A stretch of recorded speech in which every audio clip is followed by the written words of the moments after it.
Welcome to the Unraveling the Scriptures channel. In the Bible, there are stories of giants who walked the earth, colossal beings who challenged entire armies and kingdoms. But who were they? Arba, the supreme ancestor of the giants, the enigmatic 5 races of giants that existed in ancient times, the revenge of Goliath's brother, who swore retaliation against Israel, and an almost forgotten epic conflict, 10,000 giants facing just 4 kings. Are they just legends, or are there more hidden truths in these stories? Why were these creatures so feared, and what was their final fate? Get ready to dive into a journey through the past, revealing the mysteries of the biblical giants and the titanic battles that marked history. What you are about to discover will challenge everything you knew about these legendary beings. The giants of the Bible: Arba, Goliath, and the War of 10,000.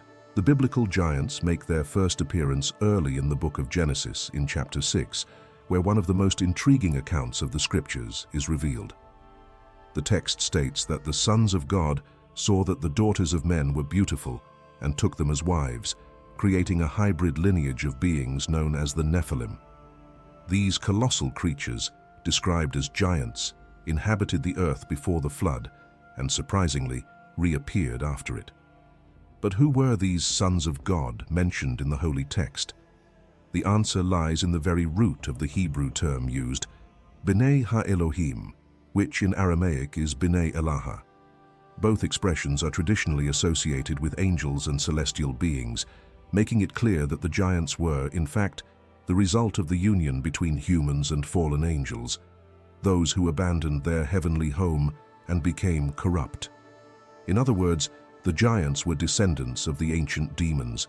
The book of Genesis makes it clear that, before the flood, these beings proliferated and spread terror across the earth, corrupting humanity and contributing to the chaotic state that led God to send the great judgment of the waters. However, the text also mentions that after that time, meaning after the flood, they mysteriously reappeared on earth. But how was this possible? Many scholars and theologians believe that the fallen angels continued to interact with humanity, infiltrating ancient civilizations and creating a new Nephilim descent. There are reports of these demonic beings engaging with priestesses of pagan cults who in turn worshipped ancient deities. The Bible often warns that these pagan gods were not mere human inventions, but demons in disguise, seeking worship and power. Evidence of this can be seen in historical and biblical records themselves, such as the Egyptian sorcerers who performed supernatural feats before Moses and Aaron. These magicians were able to turn their staffs into serpents, something beyond mere illusion tricks, a clear indication that a dark force was operating behind them. Therefore, the giants were not just large physical beings. They were a vestige of the celestial rebellion, a living mark of the corruption brought by fallen angels, and continued to play an enigmatic role in human history long after the flood.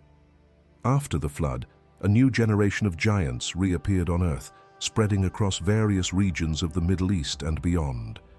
The Bible mentions these colossal creatures as warrior tribes, many of them established in strategic territories, challenging entire civilizations and becoming one of the greatest obstacles for the people of Israel. The sacred texts suggest that at least 5 races of giants inhabited the region, ranging from the Levant to Mesopotamia and even reaching ancient Egypt. Their descendants spread across lands that today correspond to Israel, Iraq, Syria, and other neighboring countries, establishing strongholds and imposing cities. One of the most striking accounts of these beings can be found in the book of Numbers, chapter 13.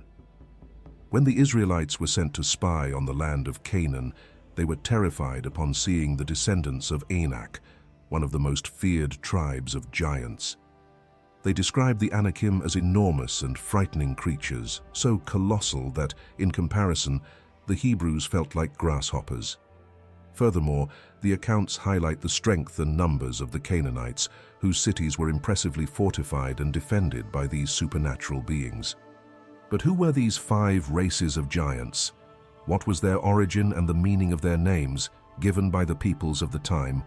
In the next segment, we will delve into the identity of these colossal tribes and the mysteries surrounding their existence in the ancient world. The first and main race of giants was the race of the Refaines, or Rephates. Since time immemorial, stories of giants have pervaded humanity's ancient records. Among these colossal creatures, one race stands out as the most feared and enigmatic, the Refaines or Rephates.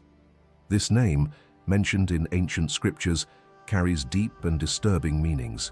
In the singular, they were called Rapha, but their collective designation evokes something beyond mere physical might.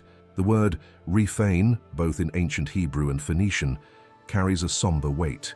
It is not just about gigantic beings, but entities that, for ancient peoples, were somehow linked to the realm of the dead. The very meaning of the term alludes to something ghostly, to specters wandering among the living, to the undead. But why did the ancients view them this way? The answer dates back to an event that altered the course of humanity, the flood. According to ancestral traditions, the giants were exterminated by the Great Deluge, extinct, eradicated, wiped from existence. And yet, centuries later, they returned. What could explain this resurgence? The explanation, according to ancient accounts, lies in the interference of the fallen angels.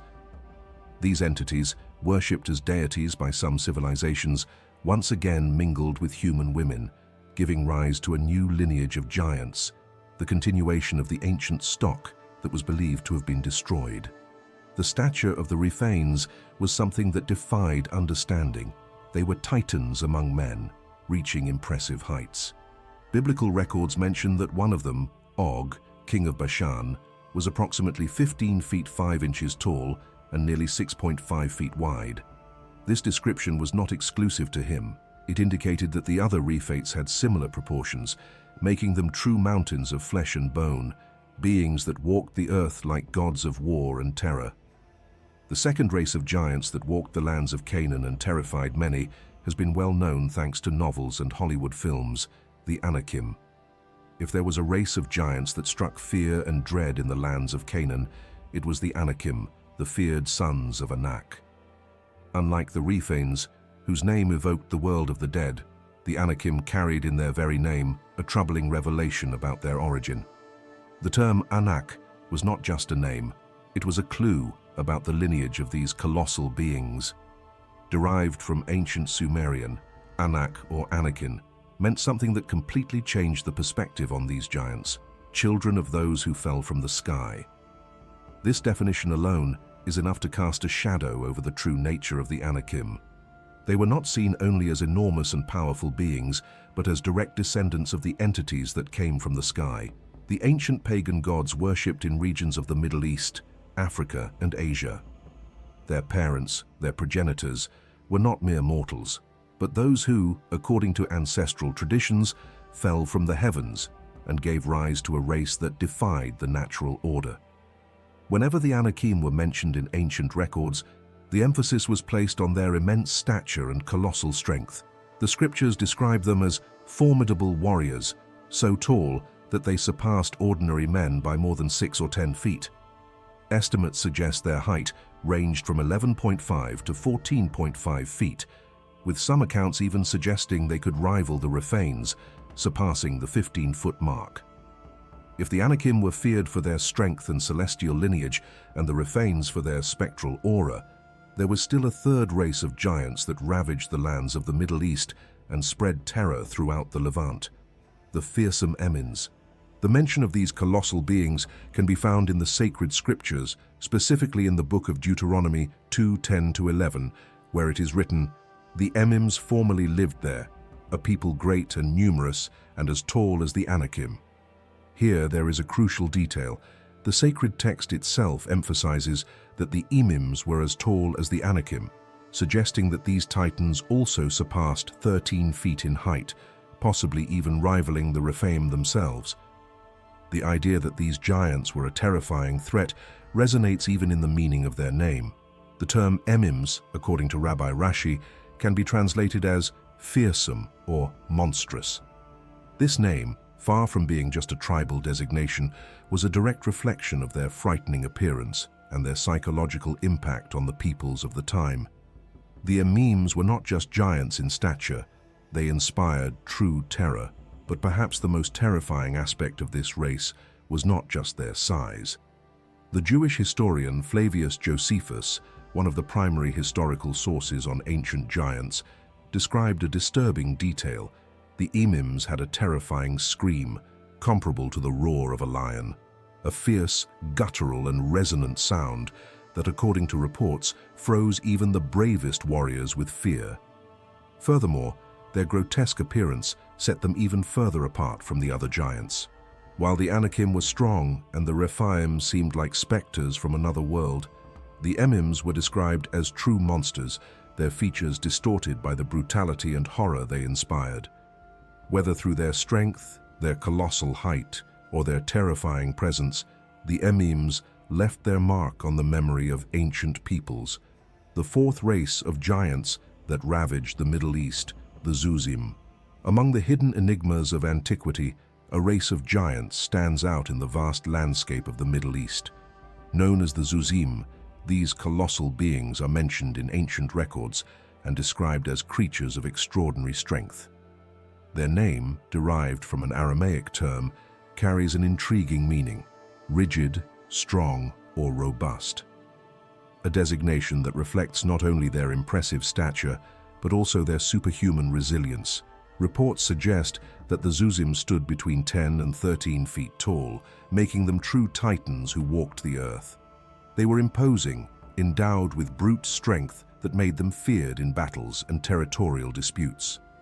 Like the Nephilim, Refaines and Anakim, they were part of the mysterious giant lineages that marked ancient history, leaving traces that continue to intrigue scholars and researchers of the occult to this day. But what happened to the Zuzim? In the book of Genesis, chapter 14, we find an enigmatic mention of these beings. The account describes how Chedorlaomer, king of the Elamites, led a devastating military campaign against various tribes and nations, and among his victims were the Zuzim. According to the sacred texts, this monarch led an unrelenting attack, which resulted in the massacre of many of these giants, weakening their presence in the ancient world. The extermination of the Zuzim was just one of many episodes in the war between humans and giants described in the scriptures and oral traditions. The last race of giants in the Old Testament, the Zamzumim. Among the shadows of the past, in the ancient times when Colossi walked the earth, one last race of giants stands out in the records of the Old Testament. Little mentioned and shrouded in mystery, they were known as the Zamzumim, a tribe of gigantic beings who inhabited the lands of the Middle East, more specifically east of the Jordan River. The Zamzumim shared many similarities with the Zuzim, another race of giants from the same region. They were tall, imposing, and possessed immense strength. Ancient records indicate that their height ranged from 13 to 14.5 feet, which made them true titans in the face of common men. They were a prominent presence in biblical geography, described as a race of fierce warriors who occupied strategic territories and instilled fear in the neighboring tribes.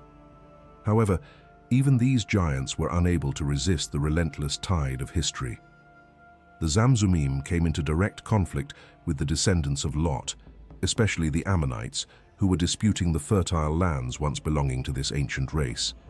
The sacred texts report that the Ammonites destroyed the Zamzumim and took their lands for themselves, assimilating their conquests and gradually erasing the traces of this colossal race. Many scholars believe that the Zamzumim were a subdivision of the Rephaim, another group of giants mentioned in the scriptures. If this theory is correct, it means that this lineage inhabited not only Jordan, but also regions of Syria and the present-day territory of Israel. This suggests that, in the distant past, vast areas of the Middle East were dominated by these giants, whose descendants may have been hunted to extinction by the smaller peoples who later emerged. The Great Battle, a colossal event lost in the shadows of time, a monumental war fought in the days of Abraham, where mighty kings clashed in a confrontation that would echo through eternity. But there is something many are unaware of. This was not just a war between men. There was something more, something gigantic. The book of Genesis, in its 14th chapter, tells a fascinating account of this ancient war, describing the battle between 4 kings and 5. However, hidden in the lines of this biblical narrative, there is a surprising truth. This war also involved a legion of 10,000 giants. Who were these kings? What civilizations were behind this conflict? And most intriguingly, who were these giants? Where did they come from? And what happened to them after this battle? Now, I invite you to dive into this enigmatic reading of Genesis chapter 14, where the details of this war are revealed. And it came to pass in the days of Amraphel, king of Shinar, Arioch, king of Elasar, Chedorlaomer, king of Elam, and Tidal, king of nations, that they made war with Bera, king of Sodom, and with Birsha, king of Gomorrah, with Shinab, king of Admah, and with Shemeba, king of Zeboim, and the king of Bela, which is Zoar. All these were joined together in the vale of Siddim, which is the Salt Sea. 12 years they served Chedorlaomer, and in the 13th year they rebelled, and in the 14th year came Chedorlaomer, and the kings that were with him, and smote the Rephaims in Ashtaroth Karnaim, and the Zuzims in Ham, and the Emims in Shaveh-Kiriathaim, and the Horites in their Mount Seir, unto Elparan, which is by the wilderness. And they returned, and came to En-Mishpat, which is Kadesh, and smote all the country of the Amalekites, and also the Amorites that dwelt in Hazezon Tamar. And there went out the king of Sodom, and the king of Gomorrah, and the king of Admah, and the king of Zeboim, and the king of Bela, the same is Zoar. And they joined battle with them in the vale of Siddim against Chedorlaomer, king of Elam, and Tidal, king of nations, and Amraphel, king of Shinar, and Arioch, king of Elasar, 4 kings with 5. And the vale of Siddim was full of slime pits, and the kings of Sodom and Gomorrah fled, and fell there, and they that remained fled to the mountain. And they took all the goods of Sodom and Gomorrah, and all their victuals, and went their way. And they took Lot, Abram's brother's son, who dwelt in Sodom, and his goods, and departed. And there came one that had escaped, and told Abram the Hebrew, for he dwelt in the plain of Mamre the Amorite, brother of Eshcol, and brother of Aner, and these were confederate with Abram. And when Abram heard that his brother was taken captive, he armed his trained servants, born in his own house, 318, and pursued them unto Dan. And he divided himself against them, he and his servants, by night, and smote them, and pursued them unto Hobah, which is on the left hand of Damascus. And he brought back all the goods, and also brought again his brother Lot, and his goods, and the women also, and the people. And the king of Sodom went out to meet him after his return from the slaughter of Chedorlaomer, and of the kings that were with him, at the valley of Shaveh, which is the king's dale. As you can see, the events narrated are of an impressive magnitude. But there is still much more to be revealed. Now, let's explore the identity of each of these kings, their kingdoms, and the role they played in this battle. And most importantly, let's understand the true secret behind the 3 races of giants who participated in this epic confrontation. The first king mentioned in this enigmatic account is Amraphel. But who was he really? What was his true role in this hidden war of antiquity?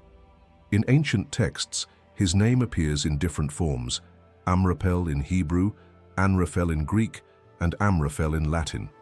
But his origin goes far beyond the words. It is rooted in a legendary land, shrouded in mystery. Shinar.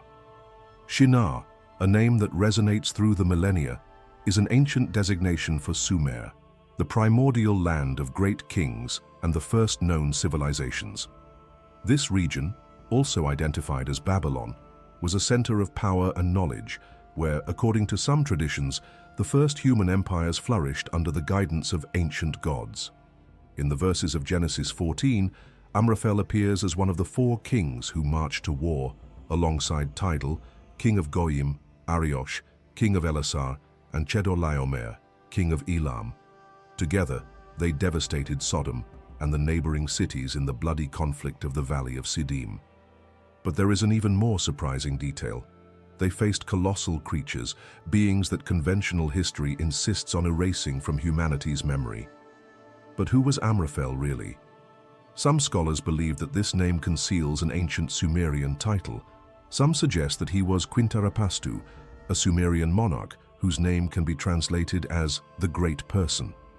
This connection is based on the Sumerian linguistic structure, where the word Quinta would correspond to the An prefix of the name Anraphel in Hebrew, while Rapaltu would have evolved into Rapastu. If this theory is correct, then Amraphel was not just an ordinary king. He may have been one of the last rulers to maintain contact with the forbidden secrets of antediluvian civilizations. And more. His alliance in this war may have been motivated not just by political reasons, but by hidden knowledge dating back to the times of the giants and the Nephilim.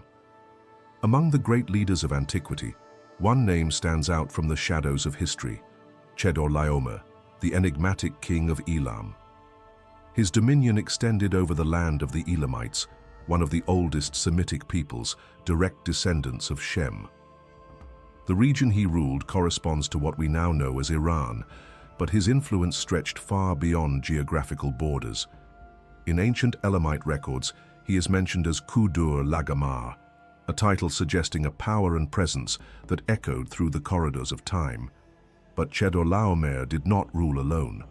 Among the kings forming his alliance, we find Arioch, the sovereign of Elasar. The exact location of his kingdom remains shrouded in mystery.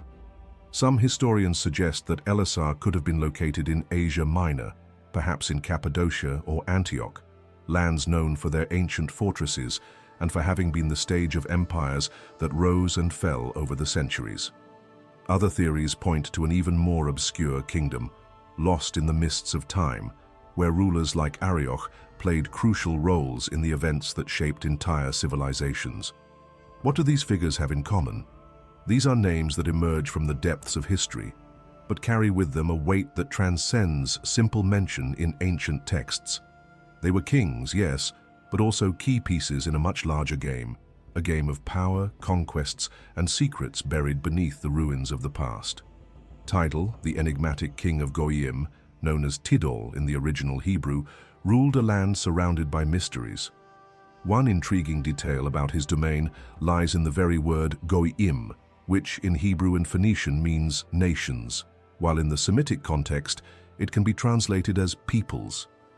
This linguistic peculiarity raises a fascinating hypothesis. Tidal may not have been just a king of a single territory, but a sovereign who ruled a confederation of tribes, an alliance of ethnically distinct peoples united under a single domain. This idea fits with the theory put forward by historian David Rohl, who suggests that Tidal might be identified with Tisdal, a Hurrian ruler who controlled the Zagros Mountains, a strategic region between modern-day Iran and Iraq. If this correlation is true, the enigma of Tidal deepens even further, as it would mean that he was at the helm of a multicultural empire at the crossroads of various ancient civilizations. Putting this theory in a broader perspective, the alliance of kings mentioned in ancient accounts presents a complex tapestry of nations. Anraphel, king of Shinar, associated with the Sumerian domain in the heart of Mesopotamia. Arioch, king of Elasar, possibly linked to the region of Cappadocia in Asia Minor. Chedorlaomer, king of Elam, a Semitic monarch, descendant of the Elamites, in the territory that now corresponds to Iran. Tidal, king of Goyim, who, in light of the evidence, may have been a Hurrian leader, commanding a coalition of nomadic peoples and warrior tribes. Among the most enigmatic accounts of the Old Testament is an event of epic proportions, a titanic war between 4 kings and a colossal army of 10,000 giants from 3 distinct races. Chapter 14 of the book of Genesis describes a conflict that transcends mere territorial disputes. This is a battle against beings of superhuman strength, descendants of mysterious lineages whose origin is lost in the mists of time. The 3 giant peoples who faced the 4 kings and their armies were the Rephaim, the Zuzim, and the Emim. Each of these races had unique characteristics, but they all shared something in common: their terrifying stature and reputation as invincible warriors. Rephaim, The Colossus of Astaroth-Karnaim. The first giants mentioned in the narrative are the Rephaim, or Refates, an ancient race of imposing beings whose massive bodies could reach up to 5 meters in height. They were described as colossi, entities whose mere presence instilled terror. In Astaroth-Karnaim, the Rephaim were the first to confront the armies of the 4 kings. The battle was fierce, as the giants' enormous size and strength made it nearly impossible to bring them down. However, after a brutal clash, the Rephaim were defeated, marking the first step in the king's campaign to conquer the lands inhabited by these titanic beings. The identity of the Rephaim remains shrouded in mystery.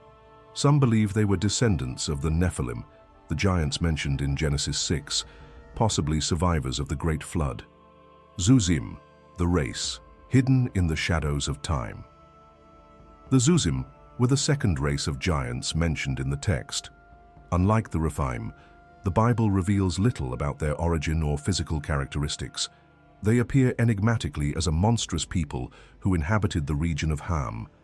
Their name quickly disappears from the scriptures, as if their presence was a secret that few should know. Led by Chedorlaomer, the 4 kings marched against the Zuzim, and a new massacre ensued. The brutality of the war against these colossal beings echoed through the generations, but few records detail the true extent of their strength. Were they such terrifying warriors that their existence had to be erased from historical records, or were they the last survivors of a forbidden lineage whose memory was deliberately suppressed? Emim, the monstrous guardians of the lost lands. The third race of giants faced by the 4 armies were the Emim. The very meaning of their name, in ancient Hebrew and Aramaic, indicated their terrifying nature. The monstrous, or the dreadful. Their territory stretched over strategic regions, being mentioned as inhabitants of lands through which the Israelites passed during the Exodus. The Emim were compared to the legendary Anakim, another race of giants mentioned in the Bible. The Moabites considered them equivalent to the Rephaim, suggesting that they belonged to the same lineage of ancient titans. Their tusks, their colossal hands, and their massive bodies instilled fear even in the most well-trained armies. But despite their devastating strength, they too were brought down by the coalition led by Chedorlaomer. The Bible does not provide detailed accounts of this war, but its significance is undeniable. In any case, the war against the 10,000 giants marked one of the most extraordinary moments in the hidden history of humanity. A battle not only for territorial supremacy, but for control of a world where giants walked among men, until they were eradicated by the forces that would shape the future of civilizations. The battle was, without a doubt, monumental. On one side, the colossal Rephaim, Zuzim, and Emim, beings of titanic stature and colossal strength. On the other, the 4 kings of the earth and their armies, determined to eradicate this ancient threat. Despite the giants' physical advantage, who could reach between 4 and 5 meters in height, the human armies prevailed. However, this victory came at a high cost.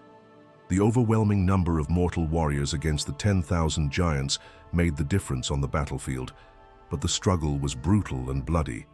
Records do not clarify how the 4 kings were able to defeat such a terrifying force. Among the many defining moments in David's life, his rise to the throne may be the most surprising. From humble beginnings, he was just a young shepherd from the tribe of Judah, the son of Jesse, a direct descendant of the royal lineage of Judah. However, against all odds, he was chosen by God to become the king of Israel, replacing Saul, whose reign had been compromised by his disobedience and fall from divine favor. David was not only a shepherd, he was also a talented musician and poet whose compositions would be immortalized in the Psalms. But his destiny went far beyond music. He would become not only a king, but the greatest ruler Israel had ever known, a man after God's own heart. His journey was marked by challenges, wars, and victories that shaped the history of the Israelite nation. Among the many battles he faced, none was as emblematic as his confrontation with Goliath. David, then a young man between 15 and 17 years old, without military training, dared to face a warrior feared by all, a Philistine giant who terrorized the armies of Israel. With a sling and 5 stones, he defeated the fearsome Goliath, proving that faith and courage can overcome any obstacle. But who was Goliath, this giant who spread terror among the Israelites? What made him so feared? His enormous height, superhuman strength, and combat skills made him virtually unbeatable. However, his mystery went beyond his brutality. Goliath belonged to an ancient and enigmatic lineage, the Rephaim, a race of giants mentioned in scriptures and historical accounts. What many don't know is that Goliath was not alone. He was just one of many giants that still existed in those times, brothers and relatives who shared the same mysterious origin. From the days of Moses, and even in the times of Abraham, the Rephaim were known for their imposing presence and impact on the battles fought in the Promised Land. Goliath's defeat by David was not just a personal victory, but a milestone in the conflict between the Israelites and these legendary beings, forever changing the course of history. The origin of the giants has always been an enigma, surrounded by mystery and speculation. However, there is a consensus among scholars of the scriptures. These colossal beings likely emerged after the flood, the result of a forbidden union between fallen angels and human women. These celestial entities, known as the Bnei Elohim, descended to earth and took for themselves the daughters of men, creating a hybrid lineage of extraordinary beings, giants who spread terror and domination across the earth. The very term Rephaim carries a dark connotation. In Hebrew and Phoenician, it can be translated as the dead living or ancestral spirits, suggesting that these beings were somehow connected to ancient entities that perished in the flood, but mysteriously reappeared in the post-flood world. Some ancient accounts indicate that these giants were not only brutal warriors, but also possessed advanced knowledge and supernatural abilities, reinforcing the belief that their origin went beyond mere human descent. The Bible makes it clear that Goliath was not an isolated case. He was part of a larger lineage and had brothers who shared the same nefarious origin. After his death at the hands of David, his brothers swore revenge against the young king of Israel. In one of the many battles between the Israelites and the Philistines, one of these giants attempted to exact that revenge, putting David in great danger, an event that nearly cost him his life, if not for the intervention of his loyal warriors. The giants were not mere mercenaries used by the Philistines. Their presence on the battlefield revealed something much deeper. They had strategic alliances with certain peoples of the time, such as the Phoenicians and the Canaanites, who not only accepted them into their ranks, but revered them as deities or superior beings. In many ancient cultures, these colossal figures were worshipped and feared, seen as demigods or descendants of primordial entities. Thus, the conflicts between Israel and these peoples went beyond mere territorial disputes. They were spiritual battles between the chosen people of God and forces of obscure origin, whose roots traced back to pre-flood times. These accounts continue to fascinate scholars and archaeologists who seek evidence of the existence of these giants in ancient history. The scriptures make it clear that the giants not only existed, but played a crucial role in the conflicts between kingdoms and the formation of ancient civilizations. In any case, their presence echoes to this day, fueling debates and mysteries about a forgotten era when extraordinary beings walked the earth. Now I invite you to follow one of the most impactful moments in David's journey, an episode often overlooked, but that highlights not only the weight of the battles he fought, but also the legacy of the giants who continued to threaten Israel. In the book of 2 Samuel 21:15-22, we find the account of a dangerous confrontation involving one of Goliath's descendants.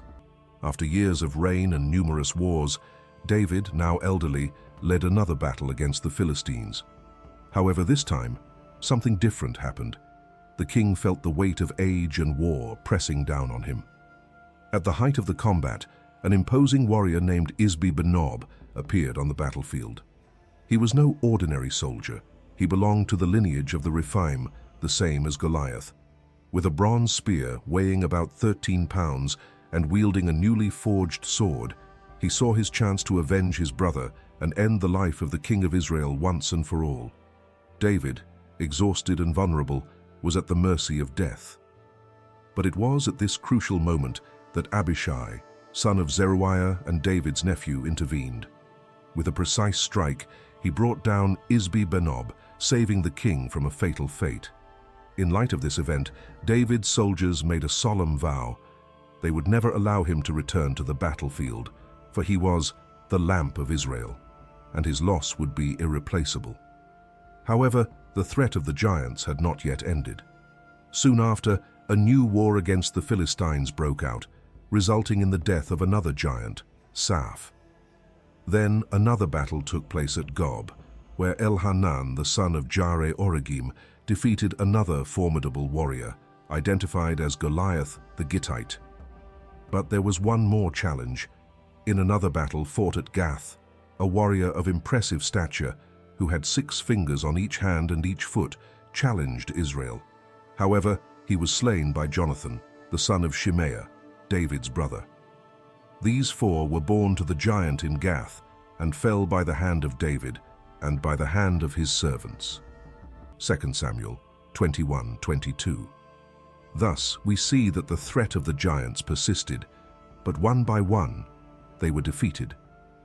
The God of Israel continued to show that it was not the strength of the giants that determined the victory, but the faith and courage of those who trusted in him. These events reveal a surprising fact. Goliath was not an exception in his lineage, and his brothers continued to challenge Israel even after his death.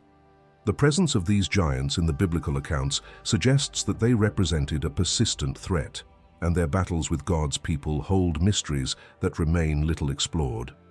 Few know the full story of these colossi from antiquity, and there is still much to be uncovered about the 5 brothers of Goliath, their connection with the Rephaim, and the true significance of this lineage in ancient times.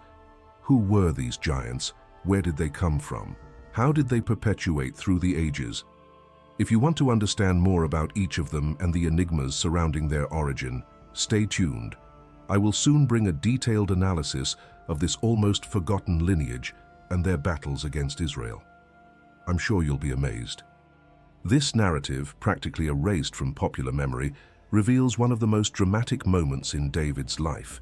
Many are familiar with his epic victory over Goliath, the Philistine giant who challenged the Israelite army and was struck down by a young shepherd armed only with a sling and 5 smooth stones.